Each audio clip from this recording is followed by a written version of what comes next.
ఇక సినీ ప్రముఖులు గతంలో జగన్‌ని కలిసినటువంటి అంటే లాస్ట్ టైమ్ జగన్‌ని ఎవరైతే సినీ ప్రముఖులు కలిసారో ఆ విషయం మీద బాలకృష్ణ గారు అసెంబ్లీ వేదికగా చేసినటువంటి వ్యాఖ్యల్ని మీరెలా చూస్తారు? బాలకృష్ణ గారు ఆయన మీద మా పేరు నాని మాట్లాడిన మాటలు కూడా విన్నాను. హ్మ్. బాలకృష్ణ గారు వస్తా అన్నారు. మరి ఆయన గౌరవం తగ్గుద్దిలే అక్కర్లేదని చెప్పానని పేరు నాని గారి వ్యాఖ్యలు వినపడ్డాయి. హ్మ్. బాలకృష్ణ గారు కూడా జగన్మోహన్ రెడ్డి గారి మీద చేసిన వ్యాఖ్యలు ప్రజల్లో ఉండే వ్యాఖ్యలే. హ్మ్. కాబట్టి జగన్మోహన్ రెడ్డి గారు ఆయన్ని అడగాల్సిన అవసరం ఏముంది? లేకపోతే ఆయన భావం ఆయన వ్యక్తం చేశాడు.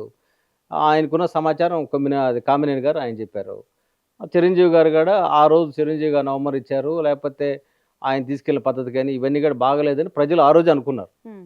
అనుకున్నప్పుడు దీని గురించి పెద్దగా ఆలోచించాల్సిన అవసరం లేదు. ఆ సమస్య పరిష్కారం అయిపోయింది, ముగిసిపోయింది కాబట్టి దాని మీద చిరంజీవి గారు వివరణ ఇచ్చారు కాబట్టి దాని గురించి పెద్దగా చర్చించాల్సిన అవసరం లేదు. కాబట్టి జగన్మోహన్ రెడ్డి గారు చేసిన కామెంట్స్ అనేది పబ్లిక్‌లో ఉన్న హ్మ్. ఆలోచన విధానం.